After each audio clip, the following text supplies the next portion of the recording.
Pernahkah kamu memperhatikan orang-orang yang seolah-olah selalu berada di tempat yang tepat pada waktu yang tepat? Mereka seperti memiliki radar tak terlihat yang memandu setiap langkah mereka. Mereka mendapat promosi yang tidak mereka minta. Mereka bertemu pasangan hidup di saat yang paling tidak terduga. Mereka menemukan peluang emas di tengah kesibukan sehari-hari. Kita menyebut mereka beruntung. Seolah-olah keberuntungan adalah hujan yang jatuh secara acak dan mereka kebetulan membawa payung.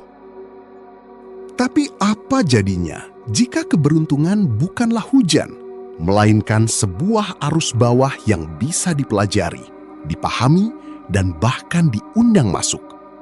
Apa jadinya jika orang yang selalu beruntung itu sebenarnya tidak lebih ajaib dari kita?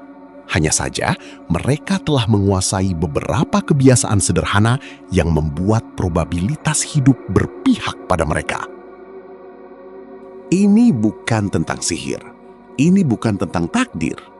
Ini tentang mekanika halus yang terjadi di balik layar kehidupan sehari-hari. Kita sering bertanya, kenapa aku tidak pernah beruntung? Tapi jarang sekali kita bertanya, sudahkah aku membangun dermaga yang cukup luas untuk kapal keberuntungan itu bersandar? Mari kita bedah 7 kebiasaan yang dimiliki oleh orang-orang yang selalu tampak beruntung. Dan bagaimana kamu bisa memulainya hari ini. Pertama, mereka tidak menunggu peluang sempurna. Mereka hanya muncul. Orang yang beruntung memiliki kebiasaan menaruh diri mereka di tempat di mana peluang sering berseliweran, bahkan jika mereka merasa tidak siap. Mereka menghadiri seminar yang tidak mereka pahami. Mereka menyapa orang asing di antrean kopi. Mereka mencoba hobi baru tanpa ekspektasi besar. Mereka membiarkan diri mereka terpapar pada variabel-variabel acak yang sering kita sebut sebagai keberuntungan. Kita sering bekerja keras demi masa depan yang lebih baik. Lalu suatu hari kita menyadari bahwa masa depan itu sebenarnya terdiri dari momen-momen kecil yang kita abaikan saat kita sedang sibuk bekerja. Saya pernah membaca kisah seorang desainer grafis yang mendapatkan klien terbesarnya bukan dari portfolio, tapi dari obrolan santai di sebuah pameran seni yang ia datangi hanya karena bosan di rumah. Ia tidak datang dengan rencana, ia datang dengan kehadiran. Dan kehadiran itu membawanya pada pertemuan yang mengubah hidupnya. Dengan muncul tanpa rencana yang kaku, mereka membuka pintu bagi hal-hal tak terduga. Mereka tidak bisa memprediksi apa yang akan terjadi, tapi mereka tahu bahwa tidak ada yang akan terjadi jika mereka tidak pernah berada di sana. Kedua, mereka adalah pendengar yang oportunis. Saat kebanyakan orang berbicara untuk membuktikan diri, orang yang beruntung mendengarkan untuk menemukan celah. Mereka tahu bahwa setiap orang yang mereka temui adalah pintu menuju dunia yang belum pernah mereka masuki. Ada sebuah ironi di sini. Semakin banyak kita berbagi dunia kita dengan orang lain, semakin luas dunia kita terasa. Namun secara bersamaan, kita menyadari betapa kecilnya peran kita di dalamnya. Dan dari kesadaran itulah muncul kerendahan hati untuk benar-benar mendengarkan. Keberuntungan seringkali adalah hasil dari informasi yang didapat secara tidak sengaja dari orang yang kita anggap tidak penting. Satu kalimat dari rekan kerja, satu komentar dari teman lama, satu saran dari orang asing. Semua itu bisa menjadi kunci yang membuka pintu yang selama ini kita cari. Orang yang beruntung tidak mendengarkan untuk membalas. Mereka mendengarkan untuk menemukan. Mereka mendengarkan untuk terhubung. Dan dalam koneksi itu, peluang lahir.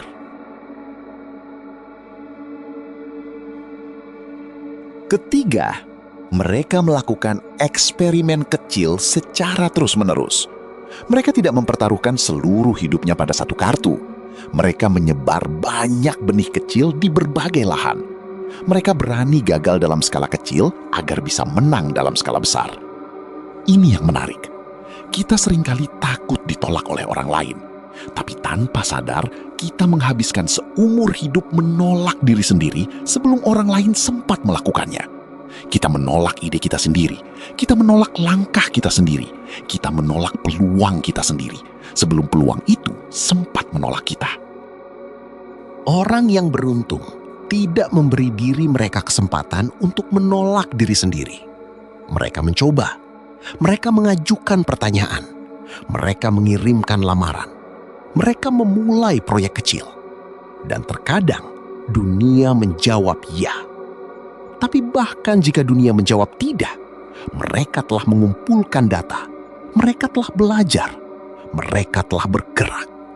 Dan dari gerakan itulah keberuntungan sering kali muncul. Keempat, mereka memiliki apa yang bisa kita sebut optimisme yang waspada. Mereka tidak hanya berharap pada hal baik, mereka secara aktif mencari tanda-tanda kebaikan di tengah kekacauan. Di saat orang lain melihat kemacetan sebagai sial, mereka melihatnya sebagai waktu untuk mendengarkan podcast yang mengubah hidup. Di saat orang lain melihat kritik sebagai serangan, mereka melihatnya sebagai umpan balik yang berharga. Optimisme yang waspada. Mereka melihat dunia sebagaimana adanya, tapi memilih untuk melihat apa yang mungkin. Ada asumsi yang sering kita pegang, bahwa dengan mengharapkan yang terbaik, kita akan kecewa saat melihat yang terburuk. Tapi kenyataannya berbeda.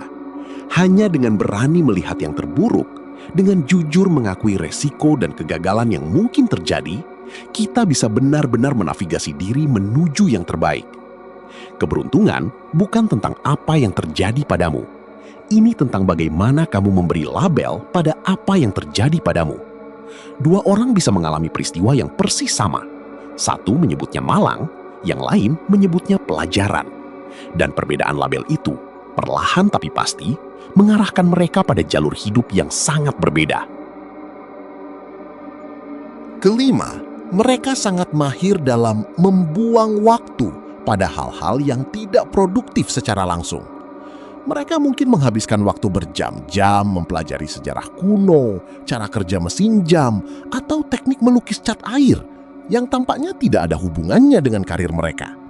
Tapi kreativitas dan keberuntungan seringkali lahir dari menghubungkan dua titik yang dianggap tidak berhubungan oleh orang lain. Ada kebenaran yang jarang kita sadari. Jam-jam paling produktif dalam hidup kita seringkali adalah jam-jam yang kita habiskan untuk melakukan sesuatu yang tidak memiliki kegunaan langsung. Saat kita membaca buku tanpa tujuan, saat kita menjelajahi topik di luar keahlian kita, saat kita sekedar bermain-main dengan ide tanpa target, di sanalah koneksi-koneksi baru terbentuk. Keberuntungan menyukai pikiran yang memiliki banyak bahan baku untuk dirangkai menjadi sebuah penemuan baru. Semakin banyak bahan baku yang kamu miliki, semakin besar kemungkinan kamu menemukan kombinasi yang tidak terduga. Dan itulah yang sering disebut orang sebagai beruntung.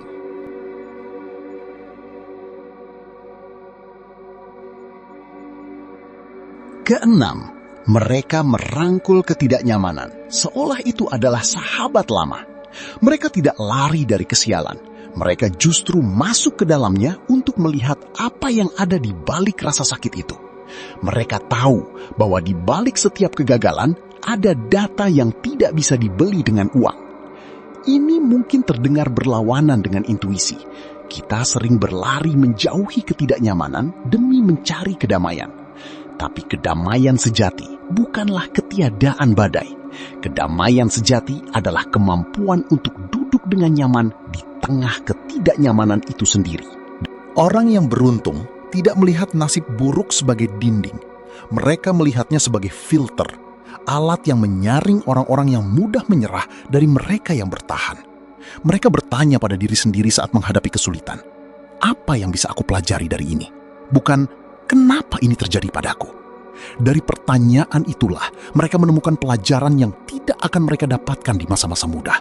Dan pelajaran itu pada gilirannya membawa mereka pada keberuntungan berikutnya.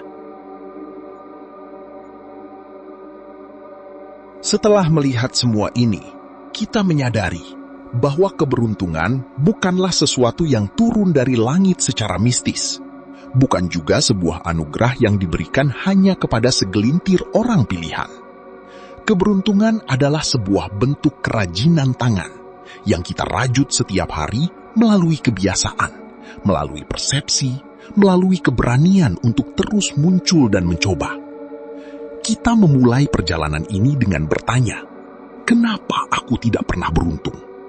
Tapi kini, pertanyaan itu harus berubah menjadi sesuatu yang lebih berat, lebih menantang, dan lebih membebaskan. Jika keberuntungan adalah sebuah keterampilan yang bisa dilatih, jika ia adalah hasil dari bagaimana kita memandang dunia, bagaimana kita hadir di dalamnya, dan bagaimana kita merespons apa yang terjadi pada kita, maka pertanyaannya bukan lagi tentang kapan nasibmu akan berubah. Pertanyaannya adalah, apakah kamu sebenarnya siap untuk memikul tanggung jawab atas keberuntunganmu sendiri? Atau selama ini kamu merasa lebih nyaman menyalahkan nasib buruk, agar kamu tidak perlu berupaya lebih keras, agar kamu tidak perlu muncul, tidak perlu mendengar, tidak perlu mencoba, tidak perlu merangkul ketidaknyamanan. Karena jawaban atas pertanyaan itu, jawaban yang hanya kamu tahu, akan menentukan apakah keberuntungan akan terus menjadi sesuatu yang kamu tunggu, atau sesuatu yang kamu ciptakan. Jika video ini mengubah cara pandangmu tentang keberuntungan, like sebagai tanda setuju. Tulis di komentar, satu kebiasaan dari 7 ini yang paling ingin kamu coba mulai hari ini. Subscribe jika ingin terus diajak merenung dan belajar bersama. Terima kasih telah hadir di sini. Dan ingat, terkadang langkah paling beruntung yang bisa kamu ambil adalah langkah pertama untuk muncul. Sampai jumpa di video berikutnya.